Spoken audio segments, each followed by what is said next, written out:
President, Secretary Austin. Are you still confident in Secretary Austin, sir?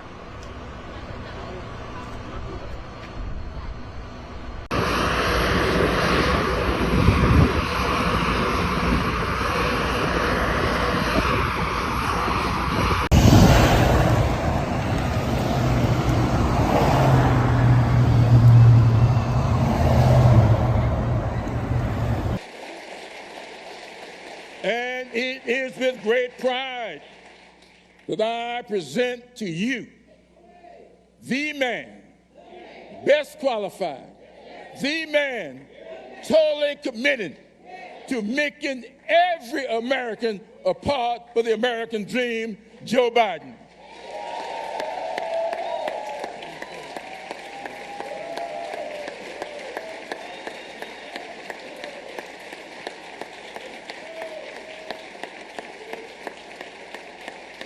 Thank you.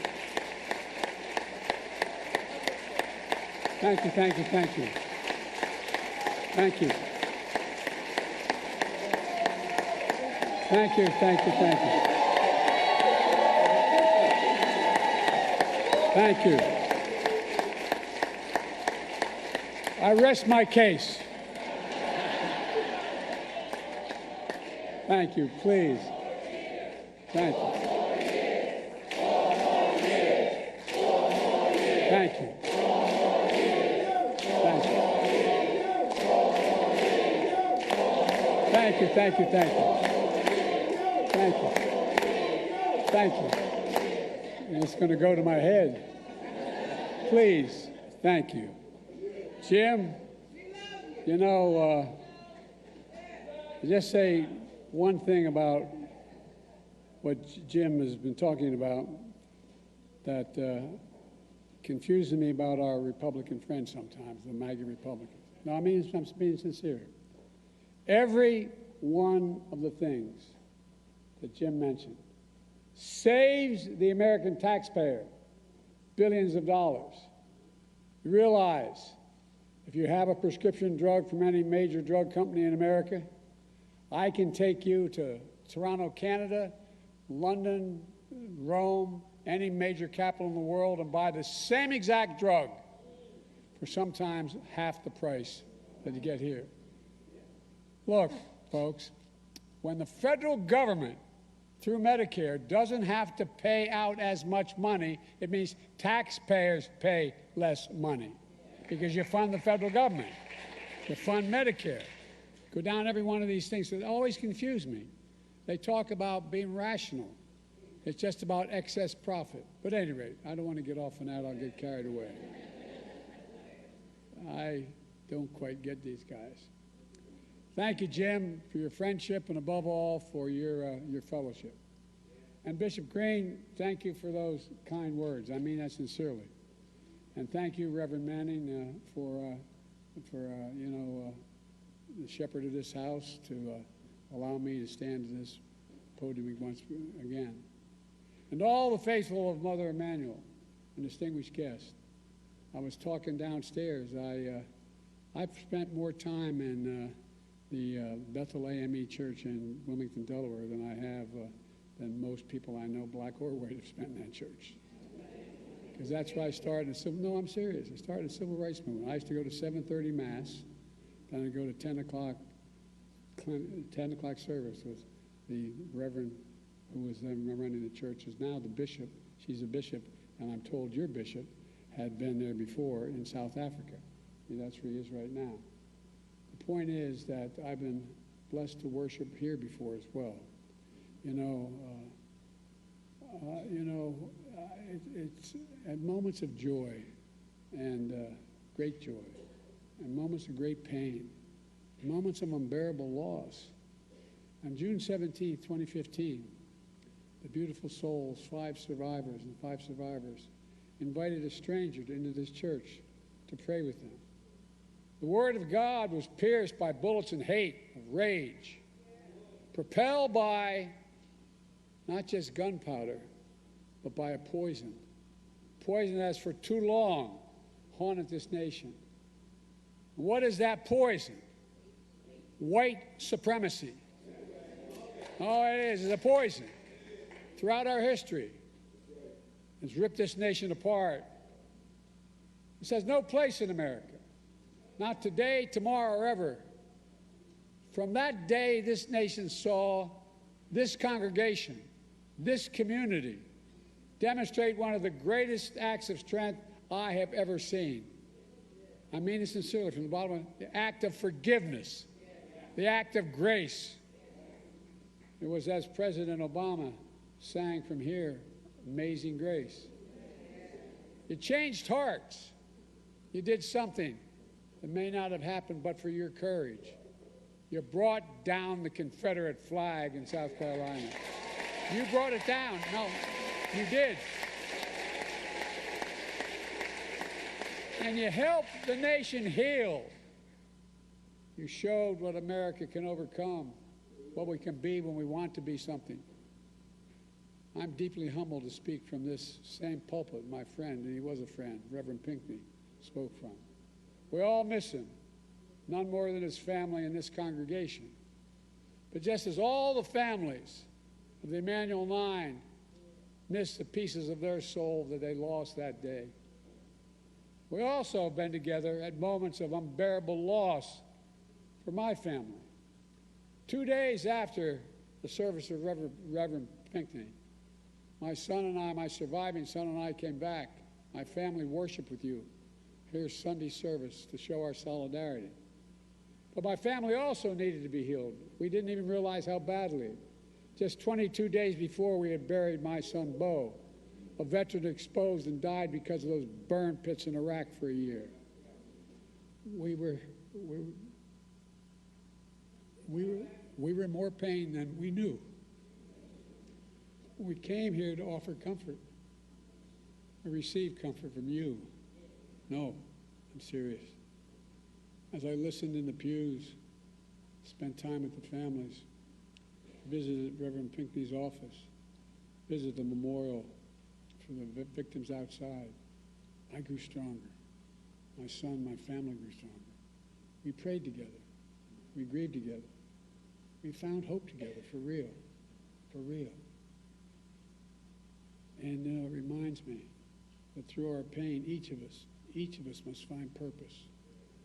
For me, that purpose was to live a life worthy of my son, Bo, and I mean it sincerely. For you, that purpose is for the lives worthy of loved ones lost, to make them proud. So many of you were there for us during that loss, including my dear friend Jim and Emily Clyburn. Miss Emily, I miss. People of deep faith. Jim, a great public servant, the best friend you could ever have. Jim, I'm thinking of Emily today. We've talked about it downstairs a little bit. I know you do every single solitary day. She was special, and that bond you shared was something to behold. As many of you know, Jim is a teacher and a student of history. He knows the power of history. He knows the power of truth and the power of lies. He knows what happens when people are allowed to whitewash history, erase history, bury history. He knows what the Bible teaches. We shall know the truth, and the truth shall set us free. But the truth is under assault in America. As a consequence, so is our freedom, our democracy, our very country, because without the truth, there's no light. Without light, there's no path from this darkness. If you really care about the lives lost here, then you should honor the lives lost and call for a ceasefire in Palestine. Ceasefire now! Ceasefire now! Ceasefire now! That's all right. That's all right. That's all right. That's all right.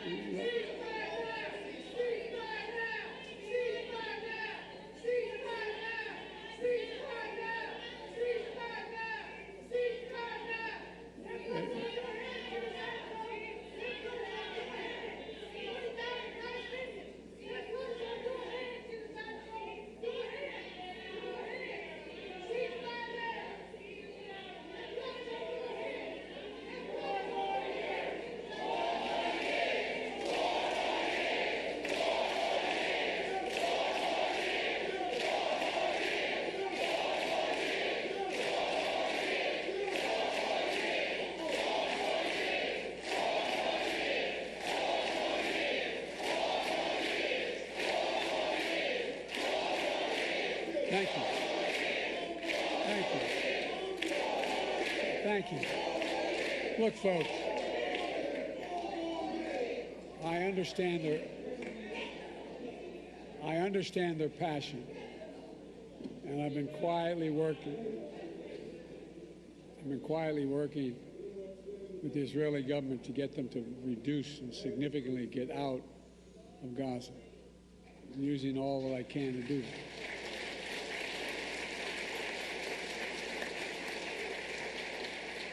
But I understand the passion. Look, folks, after the civil... Thank you. Well, thank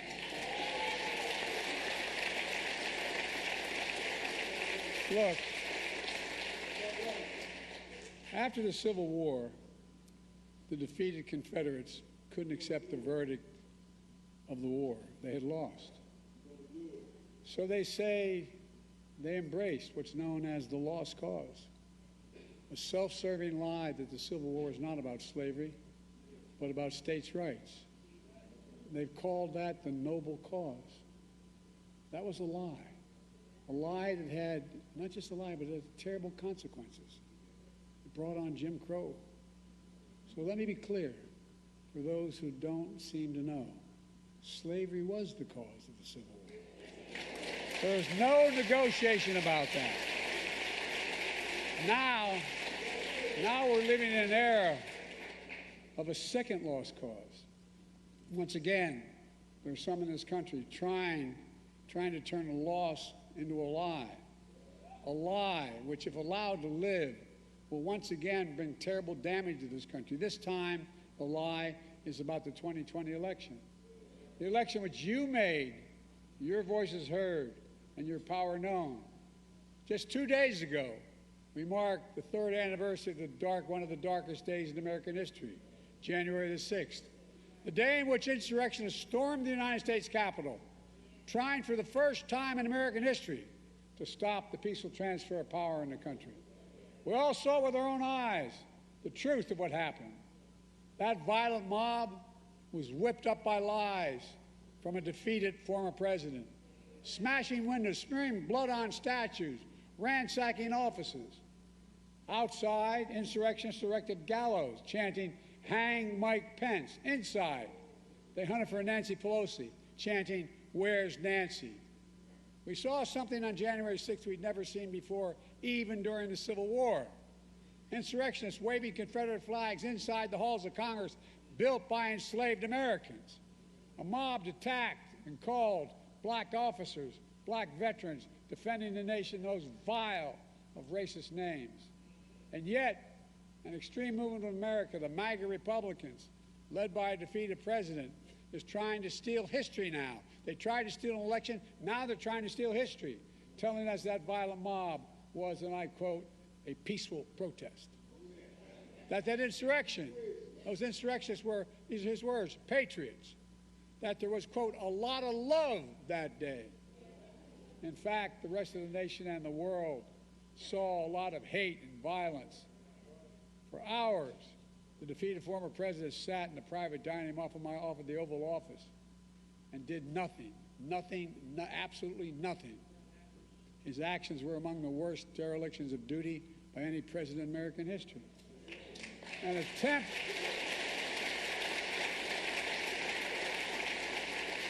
attempt to overturn a free and fair election by force and violence. Let me say what others cannot. We must reject political violence in America. Always, not sometimes, always. It's never appropriate. The violence of January 6th was an extension of an old playbook from the threats and violence and intimidation. In Atlanta, Georgia, 2 brave black women, mother and daughter, Ruby Freeman and Shay Moss, they had their lives upended just doing their jobs. Menacing calls, death threats, forcing them to literally flee their homes. Those pushing the big lie have a conspiracy theory among conspiracy theories that outweighs them all. That there's what, but here's the fact. There's where we don't have facts. Their whole theory has no facts, has no proof, has no evidence. That's why time and again they lost in every court of law that challenged the results. 60 losses in courts of America. There's one thing they don't have. They don't have respect for the 81 million people who voted the other way, voted for my candidacy, and voted to end the presidency. In their world, these Americans, including you, don't count. But that's not the real world. That's not democracy. That's not America. In America, we all count. In America, we witness to serve all those who, in fact, participate. And losers are taught to concede when they lose. And he's a loser.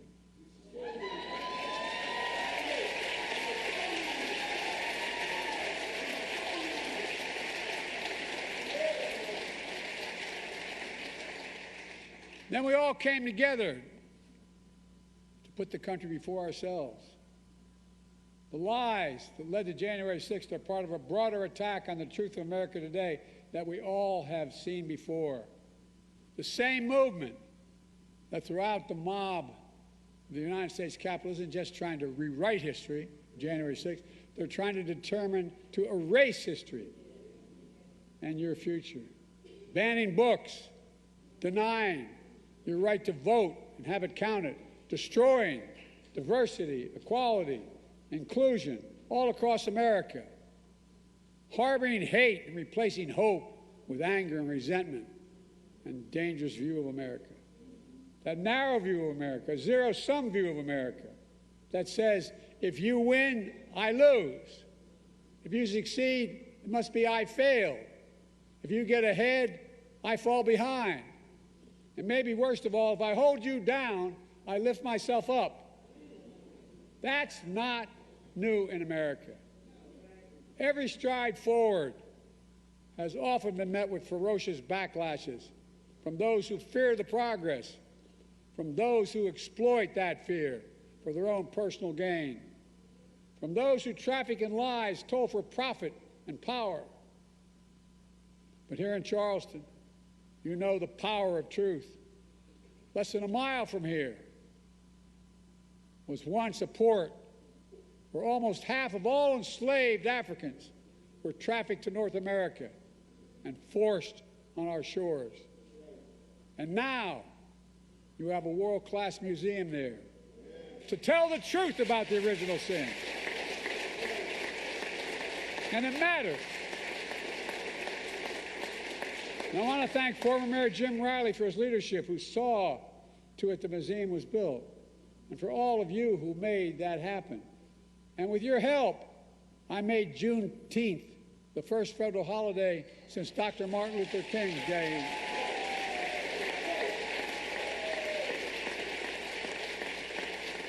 This worked. Why? Because the truth matters. The truth matters. With your help, we established a national monument in honor of Mamie and Emmett Till. Because we heard Mrs. Till's call, the mother of a 14-year-old son who was lynched and whose body was mutilated. But the mother insisted on an open casket at his funeral because she said, "Let the world see what I saw." The truth matters. It always matters. We can't just choose to learn what we want to know and not what we should know. We should know the good, the bad, the truth of who we are. That's what great nations do, and we're a great nation, the greatest of all nations. We're not perfect, but at our best, we learn from our past and we look to the future. A nation continuously striving to be a more perfect union. I'm here to speak to another truth.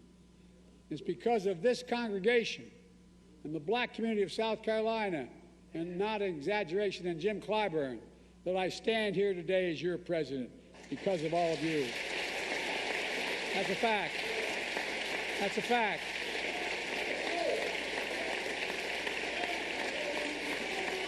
And I owe you.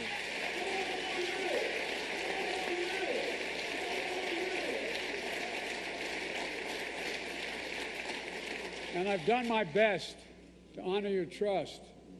That means rejecting the small, narrow, cramped view of America as well as lifting up a bigger and broader view of America that holds that if you do well, I do well. We all do well. We all do well if every race and background in small towns and big cities is doing better. When our freedoms are protected and we deny hate as a safe harbor where everyone has a fair shot at a life of dignity and opportunity, and where our democracy works for everybody. It benefits everybody. I don't get these guys. Everybody does better, even those folks who disagree with us. I'm keeping my commitment to you. That's the America we're building together. Instead of erasing history, we're making history. And it starts with the administration I said my administration would look like America and taps into our full talents and strengths as a nation, starting with our incredible Vice President, Kamala Harris. When we came to office, the country was in the depth of a pandemic, which we lost over 1,200,000 people. So we moved heaven and earth to get the country vaccinated, saving countless lives. When the economy on the brink, we sent $1,400 checks into the pockets of people who were hurting badly to keep them going.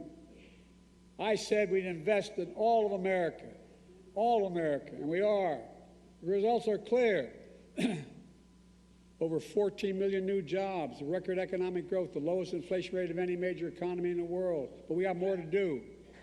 We see this progress for all Americans. We have the lowest black unemployment rate recorded in a long, long time. More black Americans have health insurance than ever, bringing peace of mind and dignity to their lives. I remember when I was a kid, we lived in a 3-bedroom house with 4 kids and a grandpa living with us. And my headboard in my room was up against a little split-level home. We weren't poor. We sure weren't worth the wealthy. And I remember really one night hearing my dad restless because the headboard was along my headboard on the other side of the wall. I asked my mom the next morning, I said, "What's the matter with Dad?"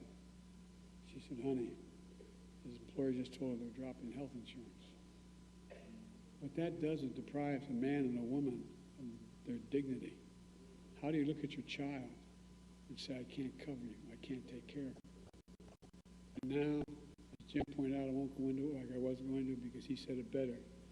Instead of about an average of $400 a month for insulin for seniors with diabetes, we're now paying $35 a month. By the way, they're still making a profit 3 times. It costs $10 to make it. I've been trying to take on, as a couple of you in the audience know, for my entire career, Big Pharma. Finally beat them. Finally.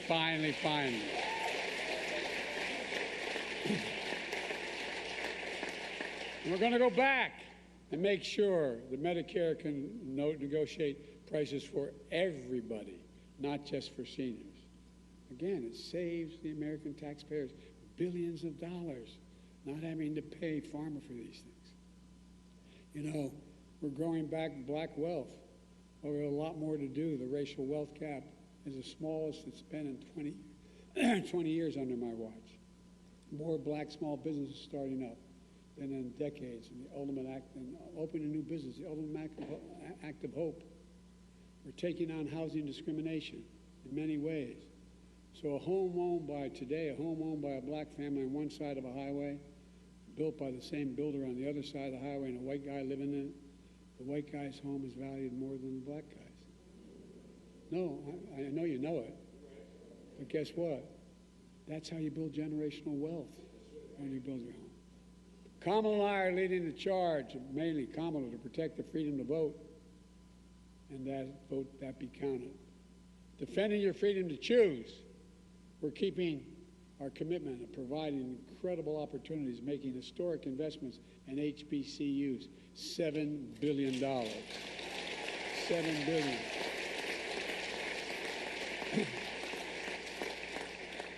They're just as good as other universities. Just only that, they don't have the billionaire contributors. So they can't put the laboratories together to get the contracts to be the ones that design new aircraft carrier decks, being the ones that design what's changing. It's changing. providing people a real shot by reducing the burden of student debt. Jim went into it. I won't go into it as I was going to. $132 billion, 3.6 million people. A significant percentage of those students are African American students. Despite our friends on the other side of the table, the Supreme Court did everything we can to stop me, replacing every lead pipe in America. Do you know how many? Not just some. Every single lead pipe in America is going to be taken out and replaced with a proper product. Why? Because in mostly poor neighborhoods, that's where those lead pipes are, and that's why kids end up with brain damage because of the lead. There's so much. I'm not going to go into it, but look, you can turn on the faucet for your child and doesn't get sick from drinking the water and coming into the home. Delivering high-speed internet that's affordable for everybody, so you don't have to sit in McDonald's parking lot for your child to do their homework. Producing clean energy so you can finally breathe clean air without leaving home. Look, I understand it. When we moved from Scranton, I was raised in Claymont, Delaware, more major refineries than any place, including Houston, Texas, and just across the border in Chester. Not a joke. I grew up with asthma, most of us did, because of the prevailing winds. My mom would drive us to school in the morning as young grade school, turn on when there was a frost, turn on the windshield wiper, there'd be an oil slick on the way. Because guess what? It's all the fence line communities that get hurt. Not on my watch. It's changing. So we know there's more to do, making child care and elder care more affordable, which would save American taxpayers billions of dollars along the way. Early in my administration, we cut child poverty in half. Black child poverty in half, by getting families checks every month through the child care tax credit. And the other side went ahead and blocked it. But we're going to get it back. This fight isn't over. We're going to come back. Because no child in America should ever go to bed hungry, period.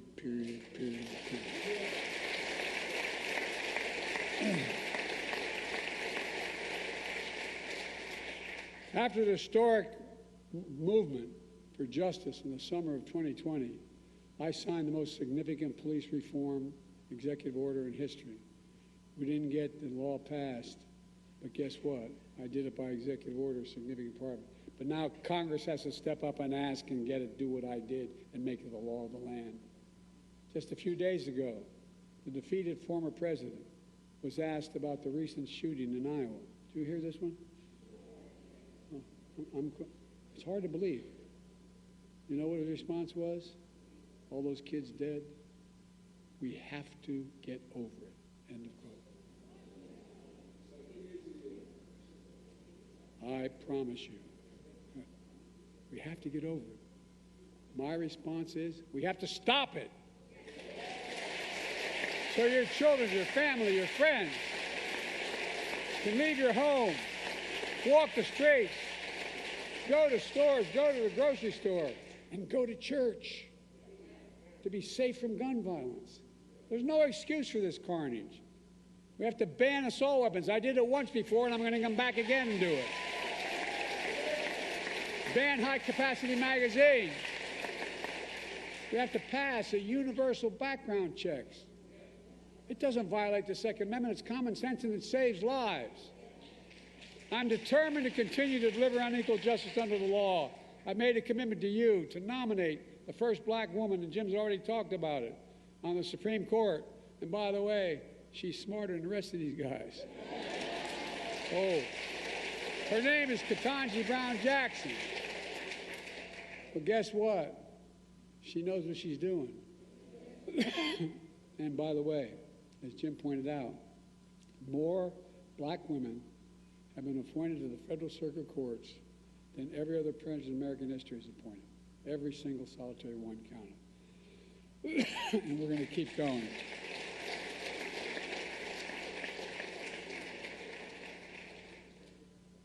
Look, I want to make it clear. You all made this possible. Because of your voice was heard in shaping your destiny. That's democracy. And I'm proud to have led the effort to make sure your voice, the South Carolina voice, will always be heard, because now you're first in the primary.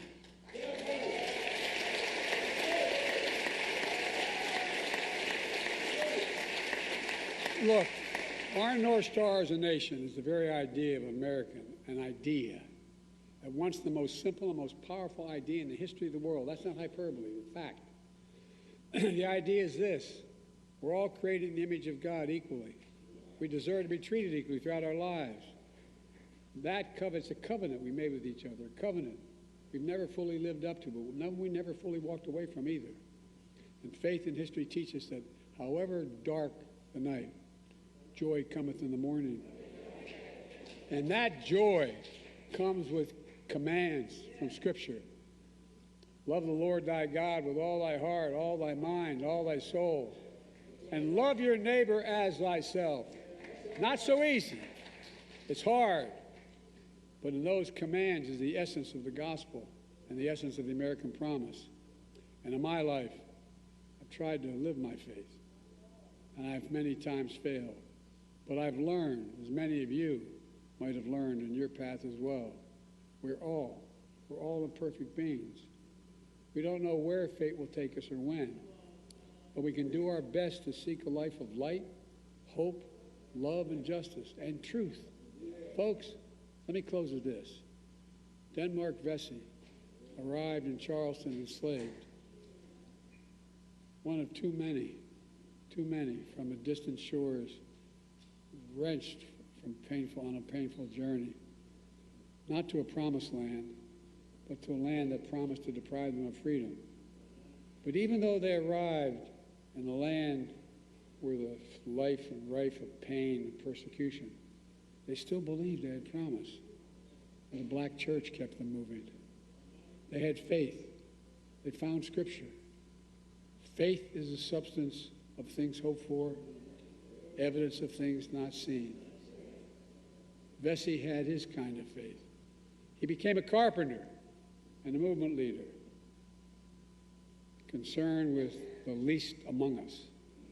That's why he helped found this very church 200 years ago, only 40 years after the Declaration of Independence. And this church, your church now, the black church, has come to symbolize the faith and this purpose, to bear witness to those who are suffering, to bring the good news of a future to come, to follow its mission, to be the light in the pathway of darkness. That's patriotism. That's patriotism. To love something so much, you make it better no matter the struggle. A patriotism that inspired generations before us to believe that in America we can do and be anything we want to be. In our time, there's still the old ghost of new garments.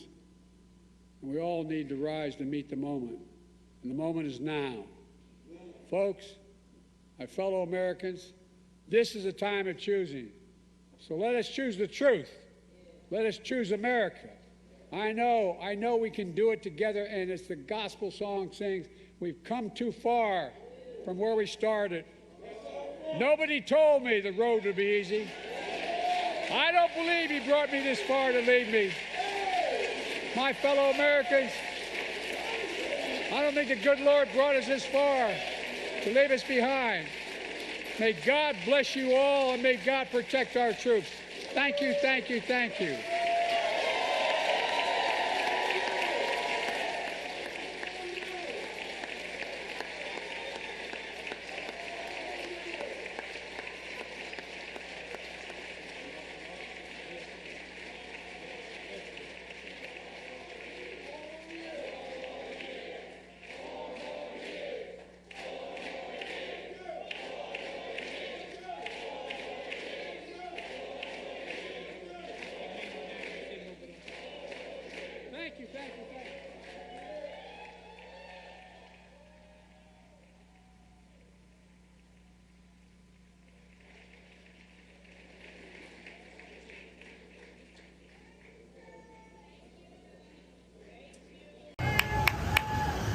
Hey!